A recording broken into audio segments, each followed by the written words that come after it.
Selamat siang, perkenalan diri. Saya perawat AGA yang bertugas pada siang hari ini.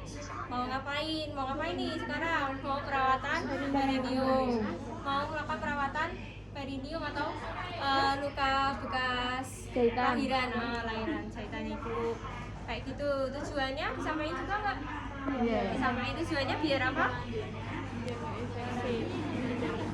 Biar nggak infeksi ya, karena kan itu ada perlukaan, jadi kita bersihin, harapannya biar tidak terjadi infeksi. Terus setelah itu kontrak waktu, nah, sesuai sama kontrak waktu yang harusnya tadi sebelumnya kita udah janjian dulu. Sesuai kontrak waktu yang sudah saya sampaikan sebelumnya, kira-kira membutuhkan waktu sekitar berapa lama, misalkan butuh waktu 5 menit atau 10 menit kayak gitu. Udah, nanti kita habis itu apa, setelah salam terapeutik Adanya data pasien menggunakan perawatan perineum diidentifikasi ada luka jahitan akibat suami lapor. Oh iya maaf tadi sebelumnya, coba tak ulangi dari awal ya biar lebih urut. Selamat siang, saya perawat AGA yang bertugas pada siang hari ini. Boleh cek identitasnya ibu dulu, kita pegang tangannya gini, boleh kita lihat kalau dia pakai gelang. Namanya Bu siapa Bu? Bu Sri. Bu Sri ya, Bu Sri. Lahirnya tahun berapa? Kita tanyain minimal 2 identitasnya kayak gitu, boleh 3 juga boleh sama alamat. Baru tadi dijelasin, siang ini saya mau melakukan perawatan perineum atau luka bekas lahiran ibu. Tujuannya untuk mencegah terjadinya infeksi seperti itu. Tadi apa di situ? Adanya data pasien. Oh iya, boleh nanti kita misalkan ibunya ini habis lahiran. Ya ibu, tadi pagi lahiran ya bu ya, jam 4. Gimana bu? Misalkan rasanya sekarang apa perih-perih apa? Ini mbak udah bolak-balik ganti pembalut, banyak banget ya darahnya yang keluar kayak gitu misalkan. Oh ya udah, kita udah dapat data yang apa cukup untuk sebagai alasan kita buat melakukan tindakan ini. Oh ya, berarti karena tadi ibu habis lahiran banyak mengeluarkan darah, udah ganti pembalut juga. Nah ini biar nggak terjadi infeksi, kita bersihin sekalian kayak gitu. Tadi ya tujuannya buat mengurangi risiko infeksi. Terus setelah itu Siapkan alat. persiapan alat-alatnya ada apa aja? Brownie dengan instrumen, silikon kecil 2 buah, Iya. Terus habis itu set 2 buah, kamu kecil yang ini ya. Ini set 2 buah. Terus kapas,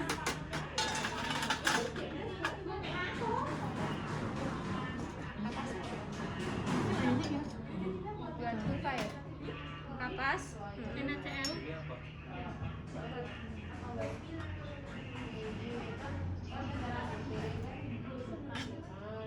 Kapasnya ini buat apa, ada yang tahu? Ya buat kurva hygiene. Kurva hygiene butuh berapa kapas? 5 ya. Labia mayora kanan, labia mayora kiri, labia minora kanan, labia minora kiri, terus tengah. Udah ya. Berarti kita ambil 5. Jadi besok kalau mau ujian langsung aja persiapan ambil 5. Terus habis itu apa lagi? NaCl. NaCl. Nah ini kita basahin pakai NaCl. Kapasnya itu butuh 5, terus dibasahin pakai NaCl. Dan setelah itu Betadine, betadine sama sarung tangan steril, korempang, pembalut, celana dalam ini ya, pembalut celana dalam, terus perlang pengalas, pengalas, pispot, Oke, pispotnya udah disiapin belum? Nggak ada. bajunya nggak pakai, Iya. Terus abis itu cairan klorin, bengkok, terus larutan antiseptik dalam tempatnya, tempat sampah medis. oke. Ya. Jadi harusnya ada tempat sampah medis di sini, ada nggak? Nggak ada. Nanti nggak tak bawain sih. Kalau nggak nanti pakai baskom nggak apa. Ya pokoknya ada tempat sampahnya. Kalau tadi kan di LO ada betadine, tapi sekarang di rumah sakit tuh udah jarang banget penggunaannya betadine. Lebih dianjurin pakai larutan normal salin yang sesuai sama cairan tubuh kita, biasanya NaCl atau kalau enggak mungkin mungkin larutan antiseptik kayak misalkan Dettol sedikit dikasih air kayak gitu yang Emang udah nggak direkomendasi. udah nggak begitu direkomendasiin kayak gitu ya. Terus habis itu apa? Udah persiapan alat. Klien dipastikan nama, umur, program. Oh ya, oke. Berarti dipastiin tadi atau kalau nggak tadi udah di awal juga boleh sama ya identitasnya minimal 2, misalkan nama sama tanggal lahir, tahun atau nama alamat kayak gitu. Lebih banyak nggak apa-apa sih. Terus habis itu Ibu diberi kesempatan untuk buang air kecil. oh ya, berarti kita persilahkan dulu buat buang air kecil. Ibu ingin buang air kecil terlebih dahulu tidak Bu sebelum dilakukan perawatan perineum. Misalkan udah kamar mandi dan balik lagi, terus habis itu Tujuan disampaikan di bahasa yang jelas. ya tadi tujuannya udah ya, jadi untuk mencegah infeksi. Prosedur tindakan dijelaskan dengan benar. Ya nanti kita kasih tahu kalau mohon maaf Bu nanti mungkin Ibu merasa kurang nyaman nanti apa namanya kodenya juga ditutup, pintunya saya tutup untuk menjaga privasi Ibu. Kalau misalkan Ibu malu nggak apa, tapi ini mohon maaf ya Bu nanti saya menyentuh bagian yang membuat Ibu tidak nyaman kayak gitu. Nanti caranya dengan membersihkan pakai apa namanya kapas dengan air. Maaf kalau rasanya nanti sakit, mungkin dirasa sakit atau tidak nyaman, tapi tujuannya buat apa tadi mencegah infeksi. Lingkungan disiapkan untuk menjaga privasi pasien. Nah, jadi lingkungan ya privasinya kayak gitu. Kalau misalkan ada menunggu boleh kita persilahkan mau di luar.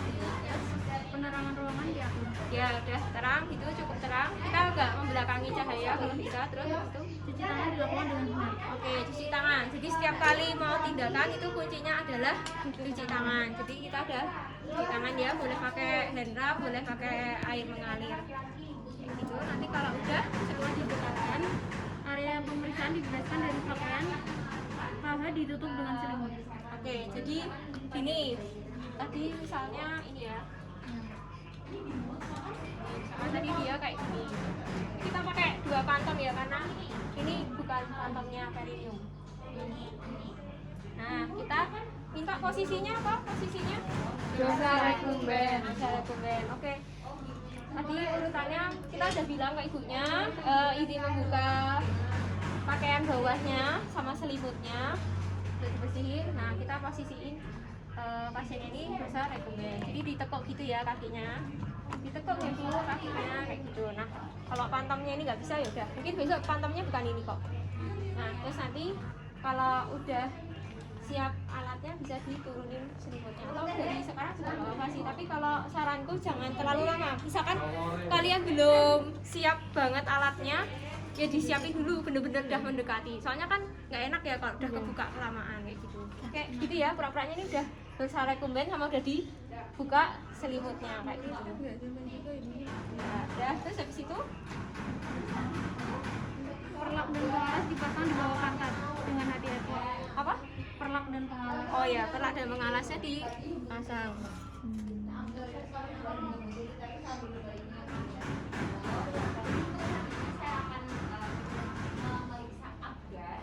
Kok kebalik? Ini natanya kebalik.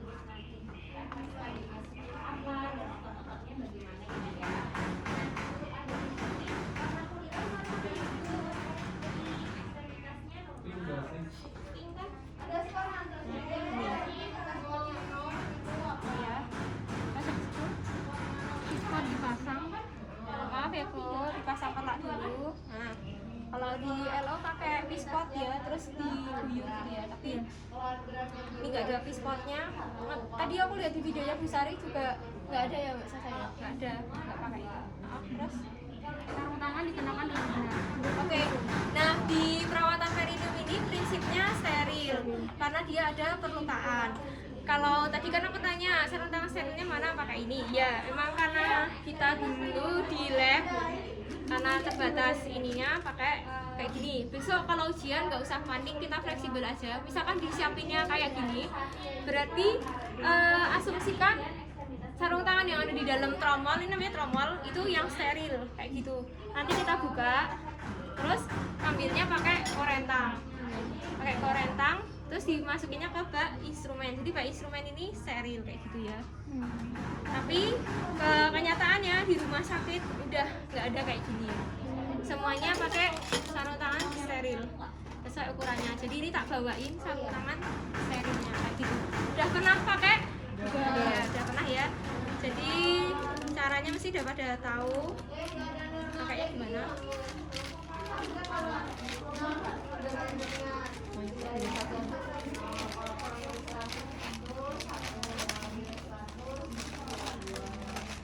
Dibuka dulu, terus habis itu siapin dulu. oh iya Kan bersih. betul. Oh iya, sebelum kita ke steril, kita siapin dulu alat-alat yang sekiranya tidak bisa kita lakukan kalau kita udah dalam kondisi tangannya itu steril kayak gitu. Misalkan tadi nyiapin apa namanya kapas, nuang, terus apa lagi ya, nyiapin pembalut sama celana dalam kayak gitu. Kan gini, misalkan ini kan, terus kita tempelin dulu pembalutnya.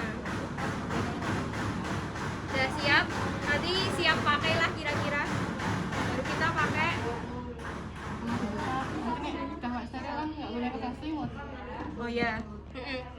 Nah, kayak tadi selimutnya juga dibuka dulu. Soalnya nanti kalau sarung tangannya udah steril, kita nggak boleh pegang selimut kayak gitu ya.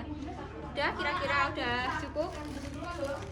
Terus kita sekarang pakai, ini udah ada tandanya ya, yang right sama left. Jadi tinggal diikutin aja kayak gitu. Kalau yang pertama kali pakai, mana yang kita pegang ketika kondisi tangan kita belum pakai sarung tangan? Yang bagian dalam, dalam dulu. Jadi yang luar itu bersih, steril. Udah pas ya, langsung. Nah, baru kita ambil yang sisi luar. Nah, sisi.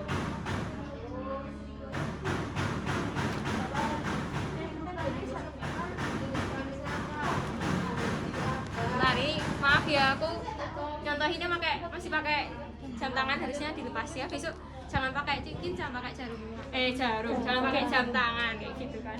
Oke. Sebelum pakai enggak, udah. Tadi kan udah cuci tangan, harusnya udah tadi nyiapinnya harusnya di awal Sebelum cuci tangan. jadi benar-benar habis cuci tangan kan, terus tadi nyiapin pasien nurunin selimut, buka celana, pakai sarung tangan steril. Kalau cuci tangan lagi boleh? Nggak apa-apa, boleh. Mau cuci tangan lagi boleh. Yang nggak boleh tuh kalau nggak cuci tangan sama sekali. Itu fatal. Oke, terus habis itu apa? Daerah simpipis pubis dibersihkan secara siksak dengan benar. Nah itu aku sebenarnya nggak merasa dulu pernah diajarin kayak gitu juga. Terus tadi kita udah lihat di videonya Bu Sari juga. Bu Sari nggak menerapkan itu. Nanti aku share ya videonya. Mungkin kakak tingkat kalian yang bikin. Nanti tak. Itu kayaknya juga emang udah yang baru deh. Ada yang baru. Jadi LO-nya ini mungkin harusnya ada evaluasi ya kalau nggak sesuai gitu. Oke, habis itu Lipatan paha dibersihkan mulai dari paha atas menuju ke arah luar menghindar. langsung lipatan paha ya. Lipatan paha pakai apa sih? Makanya Pakai lipatan paha. enggak, tadi kan langsung vulva. Oke, kita skip langsung full vagin aja ya. Jadi kuncinya di Kecuali misal kan biasa kalau ibu hamil tuh nifas kan darahnya banyak tuh. oh, Jadi kalau dia pakai pembalut terus makanya Pecah-pecah. tujuannya guyur itu kan biar darahnya di samping-samping itu hilang dulu. besok kalau misalnya ada pispot itu buat guyur. Jadi tadi pispotnya nanti ditaruh di bawahnya. Terus habis itu diguyur pakai NaCl. Nah, kan mungkin belepotan ya kalau darahnya. Tadi kan dia juga pakai pembalut loh. Kayak gitu. Jadi dibersihin. Nah, termasuk yang ini tadi yang lipatan paha. Bisa nanti ambil apa namanya? Kapas. Ini nggak apa tuh kayaknya. Nah, pakai kapas nggak apa-apa. Atau pakai ini. Enggak ini misalnya. Nenek vulva nggak boleh pakai ini asal. Ya. Ini gini. Tadi dari mana arahnya? Lipatan paha kiri dari kiri terus Atas bawah, atas. menuju ke arah luar. Dari atas menuju ke arah luar. Oke, berarti dari atas ini ke luar gitu ya. Terus prak-praknya ganti luar ini ya. Nah, terus habis itu taruh Dia bengkok. mayora ini di Oh iya, tadi ini di elo-nya tadi nggak ada dikatkan bengkok. Nah, harusnya tadi sebelum pakai sarung tangan deketin bengkoknya dulu. Kayak gitu. Bengkoknya dideketin di sini ya, Mbak? Deketin aja nggak apa. Ini harusnya sebelum pakai sarung tangan ya. Kayak gitu, udah selesai. Oke, terus sekarang full hijab. Nah, tangan kita kalau bisa ini kita konsen. Jadi kan nanti kita butuh tangan untuk membuka labia mayora dan labia minora ya, buat membuka labia minora. Nanti kita konsen tangan mana yang kita pakai buat membuka labia minora, sama tangan mana yang dipakai buat mengambil kapas kayak gitu. Jadi walaupun yang satunya sudah kotor tapi nggak apa karena dia nggak dipakai buat ngambil kapas. Harus konsisten. Mau pakai pinset boleh, mau pakai tangan juga boleh kayak gitu, nggak masalah. Yang penting pinsetnya steril. Kalau pinsetnya di luar. Oke. Tadi biar NHL itu dalam bentuk kom atau Kom nggak apa-apa, ini nggak apa-apa, tapi karena kondisi sarung tangannya udah steril, lebih baik pakai yang steril. Cuman kalau kayak gini nggak disiapin di spot, ya berarti nggak bisa kan, nanti kemana dia ngalir? Nggak ada. Tadi soalnya bisa juga contohnya, misalkan mungkin opsional, misalkan udah dibersihin pahanya kan nggak perlu diguyur, atau udah perlu diguyur kan mestinya rasionalnya kan di pahanya udah nggak ada belepotan darah lagi. Oke, sekarang labia mayora dulu ya. Labia mayora dari mana bersihinnya? dari atas ke bawah? Dari atas ke bawah. Labia mayora kanan. Udah ganti. Ganti atau kalau semisalkan situasi darurat kapasnya sedikit banget, kita balik yang satunya sebenarnya. Tapi kalau bisa banyak. Kalau banyak ya. Tadi udah nyiapin 5 atau udah diperhitungkan kayak gimana. Nah ini sekarang yang kiri. Terus habis itu labia minoranya. Labia minoranya kita buka. Jadi tangannya, kalau ini emang pantomnya udah terbuka ya, tapi kalau di manusia asli kan harus dibuka, dibantu dibuka. Jadi itu tadi tangannya yang satu jangan dibuat ngambil kapas satu. Dibuka sama dari atas ke bawah kayak gitu, dari atas ke bawah. Terus setelah itu baru yang tengah ya, sama dari atas ke bawah. Jadi sama seperti kalau kita cebok ya, arahnya itu ke belakang keluar. Oke, udah. Terus setelah itu Bagian jahitan epiostomi dikompres dengan pasta betadine. nah, kalau yang buat ngompres epiostomi kita yang ini kasa. Nah nanti kompresnya sama ya, pakai NaCl kayak gitu. Jadi ini tadi pura-puranya udah tak basahin ya. Tapi nanti sisi yang untuk karena nanti kita mau ngompres atau ngedep itu jangan pakai sisi yang kasar, pilih sisi yang halus. Maksudnya kan ini ada bukaannya nih, kita pilih pakai sisi yang halus kayak gitu, yang ditempelkan ke bagian luka pasiennya kan di dalam sono ya kan nggak kelihatan. Nah kita gini, misalkan maaf ya Bu, saya tekan ya Bu, saya kompres dulu. Ini dari NaCl-nya ya, ceritanya udah basah jadi kasar lembab. Kalau misalkan kalian dapat teguran, kok nggak pakai betadine gini-gini, kita bisa nyebutin kalau sekarang trennya pakai larutan normal salin atau NaCl. Betadinya sudah banyak yang ditinggalan di RS, tapi misalkan disuruh harus pakai nggak apa-apa, kita ikutin aja kayak gitu ya. Tuh, jadi bisa pakai apa tadi, betadine, detol atau larutan antiseptik sama NaCl. Tapi sekarang perawatan luka apapun itu tuh yang direkomendasikannya itu yang NaCl, termasuk kayak nanti luka diabetes dan luka-luka lainnya kayak gitu ya. Jadi ditekan, ditahan bentar, 1 menitan kayak gitu. Maaf ya Bu, kerasa sakit ya kayak gitu misalkan. Udah kan, udah kita dep, baru kita lepas. Selesai. Setelah itu Kondisi luka jahitan epiostomi dan lokea diobservasi. oh iya, lupa. Nah, sekarang kita observasi, misalkan kondisi perineumnya gimana, apakah ada jahitan yang terbuka atau masih perdarahan banyak atau enggak, sama lokeanya. Misalkan besok ujiannya kalian itu nggak cuma skill lab tapi ada kasus, mungkin jadi perhatiin. Udah belajar kalau lokea ada macam-macam kan.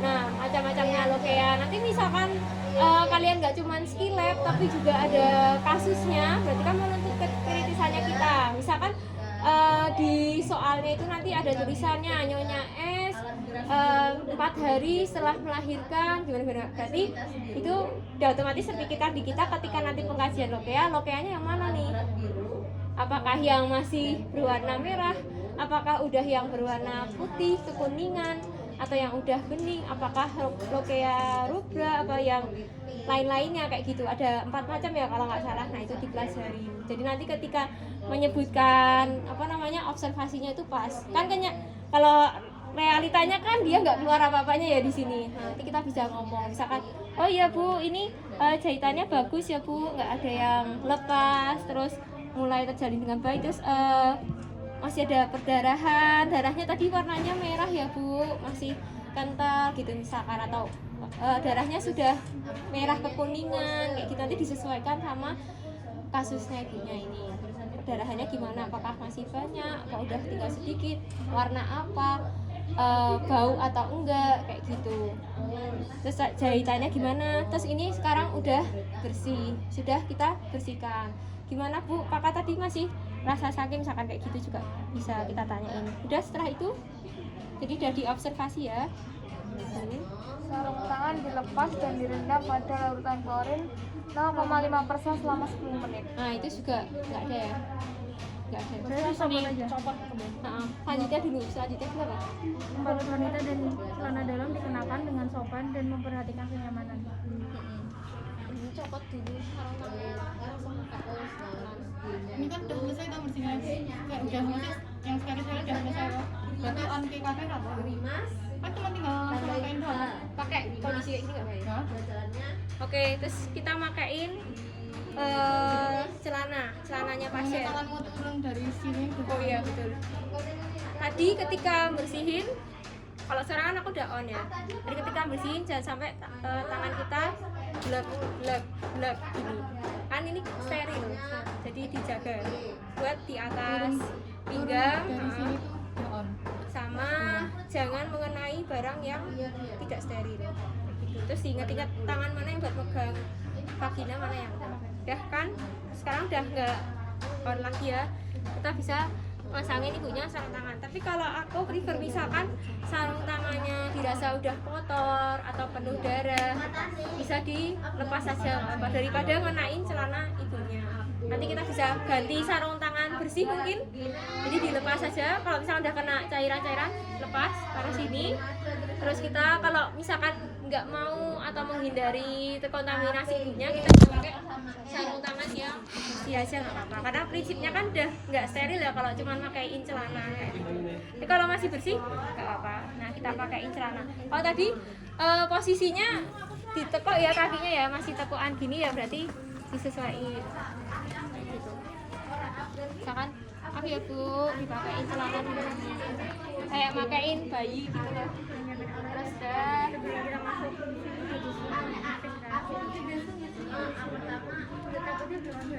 kita tetap komunikasi ya, diangkat ya Bu pantatnya dianya dulu kayak gitu misalkan. Diangkat pantatnya Ya, guys. kayak gitu. Ya. Terus habis itu di selimutnya ditutupkan lagi. Terus selimutnya ditutupin lagi. Apanya? Oh iya betul, perlaknya. Nah ini yang sering lupa, sorry. Tadi sebelum pakaiin celana, bengkoknya diturunin dulu. Udah pakai celana, kita beresin perlaknya. Perlaknya saya ambil ya Bu. Tetap komunikasi pokoknya. Jangan cuman diem aja terus bersengut kayak dia kan, soalnya manusia tuh tetap kita ajak ngobrol.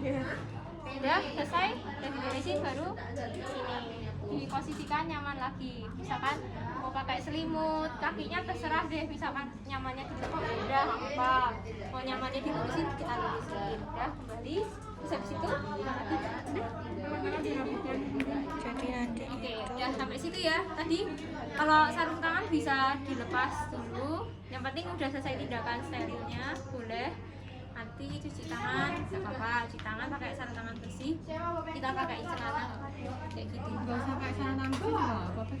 Kalau mau nggak pakai sarung tangan masih pakai sarung itu bisa misalkan ininya masih bersih juga nggak bengkok apa-apa sih, bisa dipakai pakai aja celana gitu. dalam. Nanti kalau misalnya pakai celana dalam jarinya tuh banyak darahnya itu bisa dicopot diganti pakai sarung tangan bersih. Oh ya, karena kalau ini kan gampang ya. Besok harusnya pakai pantongnya sebadan gini biar enak. Nanti gini. Kalian nggak pernah belajar pasang kateter? Udah. Perawatan kurva hygiene. Ya kurang lebih sama. Kalau gini, yang penting misalkan kan harusnya pasien ini kondisi handrailnya terpasang kayak gini. Nah, jangan lupa ketika mau tindakan itu handrail kita turunkan, ya. Jadi sering terlewat sih kita fokusnya ke tindakan, jadi gini. Nggak enak. Dia nggak nyadar sampai selesai itu. Oh iya, dia nggak nyadar kalau dia itu apa namanya nggak nyaman sendiri, ya nggak nyaman, nggak ergonomis. Terus juga mungkin kerudungnya kayak kelangsa, bisa dipeniti dulu atau ditaruh sini boleh. Didekatkan nggak apa-apa. Lebih apa namanya Senyamannya. disampingkan atau kalau pakai gaun lebih bagus sih, terjaga ininya kayak gitu. Jadi diturunin dulu, terus habis itu kan tadi dia posisinya gini. Ini kakinya sayangnya nggak bisa buka gitu ya. Malah patah kakinya. Bongkar pasang. Sengaja juga yang kakinya ini dia kalau kakinya enak bukanya lebar ini. Kurang vitamin D ya Bu ya. Osteoporosis. Aduh. Ini kalau dia pasien beneran atau kakinya lebih fleksibel dibuka, misalnya kayak pantang-pantang kateter, kalau aku lebih suka giniin sih, biar nyingkirin kakinya gitu. Nah, gini, disonggol, terus gini. Jadi tadi sebelumnya kan dari pasang perla apa sih yang dideketin, misalkan ini bengkok sama Ini boleh kok. sterilnya gini misalkan Boleh dekat bang. Boleh. misalkan ini nah dideketin sini boleh. Nanti kalau ini dekat sini malah kalau dia ada yang netes malah langsung ke sini apa kayak gitu. Nah udah kan, terus baru kita pakai sarung tangan steril. Kalau udah baru deh, yang penting tadi tangannya diingat mana yang On. biasanya ini nggak sekaku ini sih, bisa diginiin lagi. Nah ini tak buka tadi kalabianya, terus yang ini buat bersihin. Buang, ambil lagi, buang, ambil lagi, buang, kayak gitu. Lebih enak sih. Jadi enggak senyamannya aja sih. Nanti kalian mungkin bisa nyobain, misalkan nyamannya gimana ya, kayak kalau aku sih kayak gini, kalau gini enggak ya, dienakin aja lah yang gimana yang menurut kalian nyaman dan kira-kira bagi pasien tuh juga enggak kekewuhan kayak gitu ya.